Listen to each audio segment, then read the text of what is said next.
How are you guys doing today? I hope you are doing blessed. Hope you're having a great day. It's pretty rainy where I'm at. I'm not sure where you are, but it's pretty laid back where I am. I'm thankful. I'm grateful. I'm blessed. I hope you're blessed. And we have part 4 of Malachi. The part 4 of Malachi. This will be the last part of this Malachi series. Part 4, chapter 4 in the book of Malachi. And we'll just be looking at the last 3 verses, verse 4, verse 5, and verse 6. We'll get right into it. Like, share, and subscribe that other people may hear our Father's words. All right, let's start in verse 4. It says, "Remember ye the law of Moses, my servant, which I commanded unto him in Horeb for all Israel, with the statutes and judgments." Verse 5, "Behold, I will send you Elijah the prophet before the coming and the great and dreadful day of Yah. And he shall turn the heart of the fathers to the children, and the heart of the children to their fathers, lest I come and smite the earth with a curse." All right, so we'll be looking at this 4, 5, and 6 in Malachi chapter 4. Verse 4 and 5 are linked together, and we'll explain that. We will explain that when he says, "Remember ye the law of Moses, my servant, which I commanded unto him in Horeb for all Israel with the statutes and judgments. Behold, I send you Elijah the prophet." Elijah the prophet, when he talks about sending him Elijah the prophet, this is a prophecy about John the Baptist. You can see this in the book of Matthew chapter 17, verse 10 through 13, um, and Luke chapter 1. We'll go to Luke chapter 1 real briefly. Luke chapter 1, when it says, "Behold, I will send you Elijah the prophet." And this was a prophecy about John the Baptist. Going into verse 6, "And he shall turn the heart of the fathers to the children, and the heart of the children unto the fathers." But if we go to the book of Luke chapter 1, starting at verse 15, this is speaking of John the Baptist. It says, "For he shall be great in the sight of Yah, and he shall drink neither wine nor strong drink. He shall be filled with the Holy Ghost," or the Holy Spirit, "even from his mother's womb. And many of the children of Israel shall he turn to Yah their Elohim. He shall go before him in the spirit and power of Elias," or Elijah, "to turn the hearts of the fathers to the children, and the disobedient to the wisdom of the just, to make ready a people prepared for Yah." So this was John the Baptist. This was his office, and it's really our office to prepare anybody ministering or anybody teaching or preaching or whatever the case may be. It is that he may make ready a people prepared for Yah, preparing them by turning them back to the statutes and judgments. This is what the Messiah did. This is what John the Baptist did. When we go to Luke chapter 3, Luke chapter 3, when John the Baptist began to teach. We won't go too deep into it in Luke chapter 3.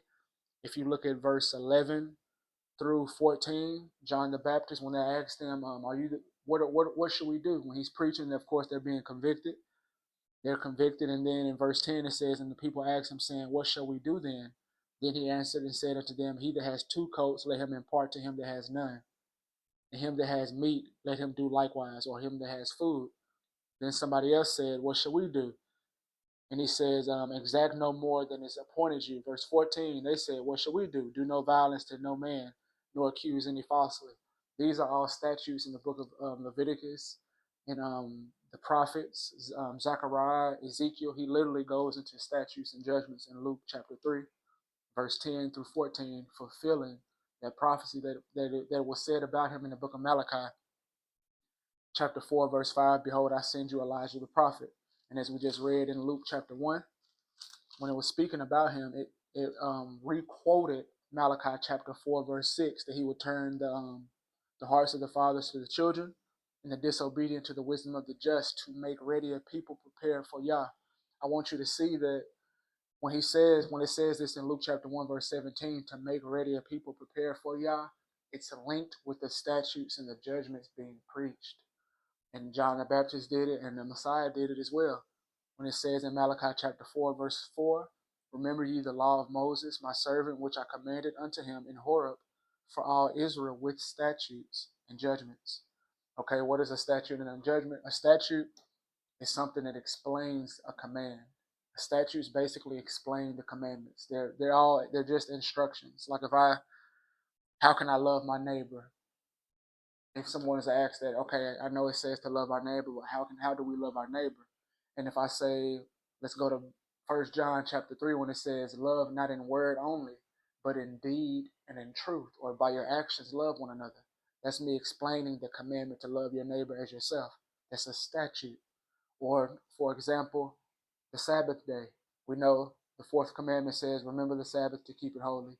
And then it goes into explaining how to keep the Sabbath holy. It's giving statutes explaining that command. Okay, so that's what a statute is. And judgments sometimes can be judicial, and judgments are basically the same thing. Some of them can be for a community. It's basically explaining how we are to function with one another and how we are to function with the Father. But in verse 4, when it says, remember ye the law of Moses, my servant, which I commanded unto him in Horeb for all Israel with statutes and judgments. And we know in the book of Leviticus and in the book of Numbers, chapter 15, or either Numbers chapter 16, that the statutes and judgments were preached, of course, to Israel, but there were strangers with them or foreigners. They were considered a part of the family as well. We know the Father is out to save all people, as the scriptures teach that. The scriptures teach that, but we see that in the book of Numbers that Numbers, I think it's Numbers 16 or let's go to Leviticus 24.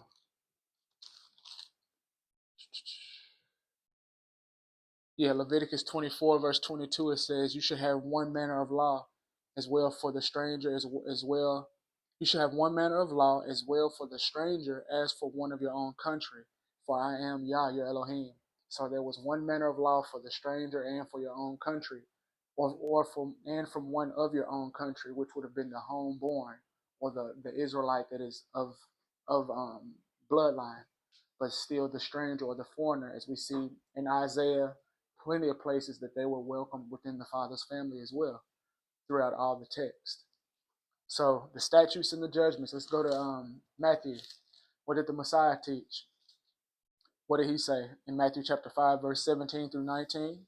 He says, think not that I've come to destroy the law or the prophets. I am not come to destroy, but to fulfill. For verily I say unto you, till heaven and earth pass, not one jot nor tittle shall in no wise pass from the law till all be fulfilled. Whosoever therefore shall break one of these least commandments and shall teach men so, he shall be called least in the kingdom of heaven. But whosoever shall whosoever shall do and teach them, the same shall be called great in the kingdom of heaven. If, according to Deuteronomy chapter 13, if the Messiah, being a prophet, being a priest, a high priest, being a king, being our maker, our creator, but if the Messiah taught against the commandments of the Father, he would be a false prophet, according to Deuteronomy 13. And Elohim forbid the Messiah be a false prophet. We know that he's not. He did not teach against the Father's commandments. He actually expounded on the commandments. And as we go, we can just look at a few right here in Matthew chapter 5, verse 5. Blessed are the meek, for they shall inherit the earth. He says that. Where did he pull that from? Because we know when the devil came to him, he said, it is written, Deuteronomy, it is written, Deuteronomy, it is written, Deuteronomy. Okay, where did he pull that from? Blessed are the meek, for they shall inherit the earth. David basically said the same thing in Psalm 37, verse 11. The meek shall inherit the earth. He says this. What's another one? Blessed are the merciful, for they shall obtain mercy. You go to the Psalms, and in the book of Samuel, it says, with the merciful, you will show yourself merciful. With the just, you will show yourself just.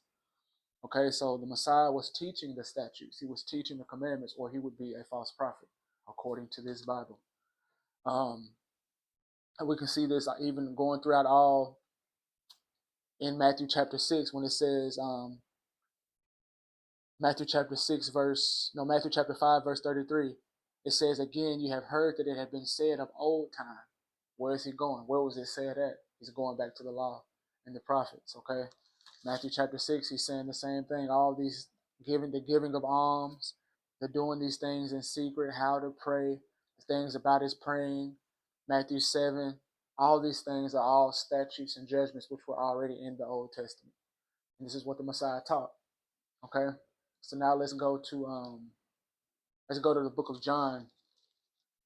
Go to the book of John. And we're linking this to Malachi chapter 4 when it says, remember the law of Moses, my servant, which I commanded him in Horeb for all Israel with the statutes and judgments.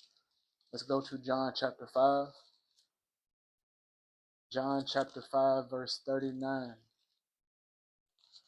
John chapter 5, verse 39, 46, and 47. It says, and sorry about that, I'm in John 6. John chapter 5, verse 39. Starting at 39, it says, "Search the scriptures, for in them you think you have eternal life, and they are they which testify of me." So if we stop right there, we know the scriptures testify of the Messiah. There's 300 plus prophecies in the Old Testament, or the Tanakh, or the Hebrew writings, however one wants to say it.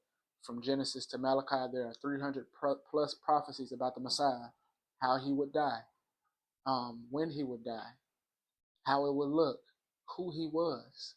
He was the son of the Most High. He was the son of Elohim. Um, blood being shed. We see it throughout the feast days. They all point to the Messiah. The Passover, the unleavened bread, first fruits, tabernacles, Sukkot, Pentecost, those type of things. They all point to the Messiah in his life and his ministry and what he did on the earth. The whole scriptures point to him everywhere. But when we go to verse 46, when he was talking to these people, verse 46 and 47 in the same John chapter 5, it says, "For had ye believed Moses," or if you would have believed Moses, you would have believed me, for he wrote of me. Verse 47, "But if ye believe not his writings, how shall you believe my words?" Now that's powerful. He said, now Moses wrote of me, and if you don't believe Moses' writings, how are you going to believe my words? Because in Moses spoke about in Deuteronomy 18, a prophet shall be risen up, and him you shall hear. The Father said he's going to have my words in his mouth, and you shall hear him. In Deuteronomy chapter 15, I think, or Deuteronomy 18, it was literally talking about the Messiah, along with all the other things pointing to the Messiah in the law. All right? So now let's go to verse 5 in Malachi chapter 4.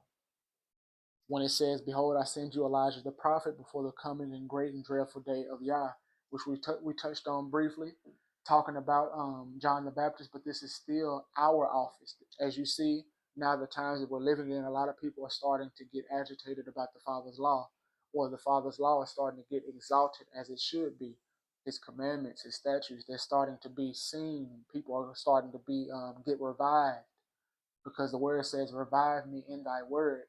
And if we want to look at a biblical revival, we can look at Josiah when he turned back to the law of the Father. He saw the law. He saw that he saw that they were in sin, and the scripture says his heart was softened. He wept. He wept and he turned back. It says nobody in the scriptures turned back to the law of Yah like Josiah. That's a biblical revival. It's turning back to the Father's ways. And as we read this in verse 5, "Behold, I will send you Elijah the prophet before the coming and great and dreadful day of Yah." This is what prepares people to be with Yah and to meet Yah, turning back to his ways, because the laws of Yah are not done away. As you see all these things being agitated in the world, this is not for no reason. This is the Father's Spirit being poured out, as the scriptures teach in Ezekiel 36 and in Joel 2. And he's going to cause the people to walk in his statutes and judgments to do them. That's Ezekiel 36, 25 through 27. That's prophecy being fulfilled. All right? And we're in that same place. Let's go to a verse. The ministers and the teachers, the preachers, we're in the same position to do the same thing that John the Baptist is, coming in the spirit of Elijah, turning back the people to the Father's ways. In Isaiah chapter 58, in verse 12, it says, "For they shall be of thee, and they that shall be of thee shall build the old waste places. Thou shalt raise up the foundations of many generations, and shall be called the repairer of the breach, and the restorer of paths to dwell in." The repairer of the breach. There is a breach in the Father's law. There's a breach in the Father's ways, and we are repairers of this breach. Of this breach. "Behold, I send you Elijah the prophet. Remember ye the law of Moses. Remember ye with the statutes and judgments. Behold, I send you Elijah the prophet before the coming and great and dreadful day of Yah." This is why people are coming back to the Father's ways. It's the outpouring of his Spirit, and it cannot be stopped. There's no way to stop it. It's of him. I want to point out something in the book of Timothy real fast, if I can. by his grace. 1 Timothy, I saw this the other day and I thought I'd put it in this. It's very beautiful when the Father revealed this to me. In 1 Timothy chapter 1, verse 9. 1 Timothy chapter 1, verse 9, 9 through 11. Listen to what Paul says in 1 Timothy chapter 1, verse 9 through 11. It says, knowing this, that the law, so he's speaking about the law of Yah. This is the New Testament, okay? That the law is not made for a righteous man, but for the lawless and disobedient, for the ungodly, and for sinners, for unholy and profane, for murderers of fathers and murderers of mothers, for manslayers, for whoremongers, for them that defile themselves with mankind, for men stealers, for liars, for perjured persons, and if there be anything that is contrary to sound doctrine. Remember that, according to the glorious gospel of the blessed Elohim, which was committed to my trust. All right. The reason I put up my fingers like that when I was naming these things that Paul said in 1 Timothy chapter 1, verse 9 through 10 is he named all statutes. He named all statutes from the Old Testament because we know he didn't have this book of Timothy when he was writing it. Of course, he was writing the book of Timothy back then. What did Paul have to get his doctrine? He had Genesis to Malachi. So when he says, knowing this, that the law or the Torah, which is just, it means direction, guidance, or instruction. Knowing that the Torah or the law is not made for a righteous man, but for the lawless and disobedient, for the ungodly, the sinners, the unholy, profane, murderers of fathers and murderers of mothers, Exodus, manslayers, Leviticus, whoremongers, Exodus and Leviticus, those who defile themselves with mankind, Leviticus, for men stealers, Exodus, for liars, Exodus 20, for perjured persons, and if there be anything contrary to sound doctrine. So he's saying if there's anything contrary to sound doctrine. So what is sound doctrine? If these things are contrary to sound doctrine, these things are statutes written in the Old Testament. Proverbs chapter 4, verse 2. Proverbs chapter 4, verse 2. Praise Yah that he's revealing these things to us. And if there be anything, Paul said, if there be anything contrary to sound doctrine, Proverbs chapter 4, verse 2 says this, for I give you good doctrine, forsake ye not my law. Forsake ye not my Torah. For I give you good doctrine, forsake you not my law, or my instructions, or my guidance. That's what Torah means. Remember ye the law of Moses with the statutes and judgments. Paul just named them. Paul quotes these in 1 Corinthians. He quotes some of these in 1 Corinthians. Chapter 6, verse 9 through 10, when he says, know ye not that the unrighteous shall not inherit the kingdom of Elohim? Be not deceived, neither fornicators, nor idolaters, nor adulterers, nor effeminate, nor abusers of themselves with mankind. We just read that. That's in Leviticus. Nor thieves, nor covetous, nor drunkards, nor revilers, nor extortioners shall inherit the kingdom of Yah. He said these things. What do you think those things are? In 1 Corinthians chapter 6, 9 and 10. Those are statutes. Those are statutes given in the law and in the prophets, which are statutes and judgments that we should not, of course, walk in, we should not live in. And Paul said these are in 1 Timothy chapter 1, verse 10 said those are contrary to sound doctrine. So what is the sound doctrine that we should be following? As we're in the New Testament. We just pulled out Proverbs chapter 4, verse 2. He said, for I give you good doctrine. Where is it found there, Father? Forsake ye not my law or my instructions. That's where that good doctrine is. All right? So praise Yah for that. So remember ye the law of Moses with the statutes and judgments. The whole New Testament, the teachings of the Messiah, the teachings of Paul, it's all statutes and judgments. All right? Verse 6 in Malachi chapter 4, it says, and he shall turn the heart of the fathers to the children, and the heart of the children to the fathers, lest I come and smite the earth with a curse. We know we looked at this briefly, that this was what was said in Luke chapter 1, verse 15 through 17, speaking of John the Baptist, that this is what he does. This is what we do. And this is how we prepare a people for Yah. Prepare a people for Yah is bringing them back to the Father's ways. People's eyes are being opened. Like, oh man, we wasn't taught this in whatever church or whatever fellowship I was going into, I didn't know the Father's laws were still valid. I didn't know we were still supposed to be doing this. I didn't know we were still supposed to be doing that. The Spirit of Yah is being poured out upon the earth, and we are to be going in the spirit of Elijah, bringing the people back to the Father's ways. Remember ye the law of Moses with the statutes and judgments, the repairers of the breach, as it says in Isaiah chapter 58. But right here in verse 6 in Malachi chapter 4, at the end of it, it says, lest I come and smite the earth with a curse. Let's go to Isaiah 24, and we'll close with this verse. Isaiah 24, this is a prophecy about the end of the world. This is a prophecy about the end. What does Isaiah say happens before the coming of Yah? Or why does all these things happen? Linking this with Malachi chapter 4, when he says, unless I come and curse the earth. Why does the Father curse the earth anyway? We know what it said in Genesis, but what is it in the end? Or what is it in the end?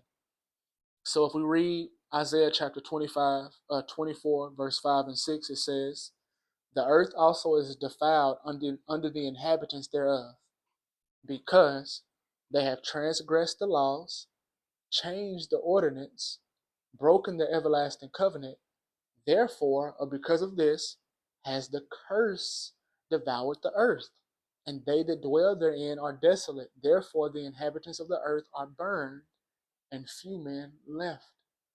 Okay, so this is Isaiah prophesying about the end, and he says the earth is defiled under the inhabitants thereof, because they have transgressed the laws, changed the ordinance, and broken the everlasting covenant. We know Daniel prophesies about this beast power thinking to change times and laws. That's Daniel chapter 7, verse 25. He prophesies about that in these times that we're living in, that this beast power would think to change times and laws. And we know this happened, and all we have to do is look in history. Did someone think to change Yah's times and laws? Commandments that are linked to time and law and his law. We know this. We know this has to do with Sabbath days and feast days. If we go in history, we can see this clearly and plainly. We can look it up on Google. But it says, because they have transgressed the laws, changed the ordinance, broken the everlasting covenant, therefore, or because of breaking the Father's laws, the law of love, loving him and loving our neighbor as ourselves, therefore has the curse devoured the earth. If everyone was walking in the Father's ways, there would be none of these things going on. But we know that's not so, and this is why the curse devours the earth. All right, so that goes with that Malachi chapter 4, verse 6, when he said, unless I smite the earth with a curse. We know it is because of lack of knowledge and a rejection of knowledge, and all knowledge comes from Yah. Let's close out. I thought we were going to close. We're going to close on this verse in Hosea chapter 4. In verse 6 it says, my people are destroyed for lack of knowledge, because thou hast rejected knowledge. I will also reject thee, and thou shalt be no priest, seeing you have forgotten the law of your Elohim. So we know we're supposed to be kings and priests. But it says, the people are destroyed for lack of knowledge, because they have rejected knowledge. I also will reject thee, and thou shalt be no priest, seeing thou hast forgotten the law of thy Elohim. And we're supposed to be kings, and we're supposed to be priests, and we're supposed to take knowledge, the Father's ways, do things in Bible things in Bible ways, and we will be fine in all areas of life. So I pray this study blessed you. This is the last section, or the last teaching on Malachi chapter 4. Like, share, and subscribe. I hope this blessed you, and as always, have a wonderful day. Shalom.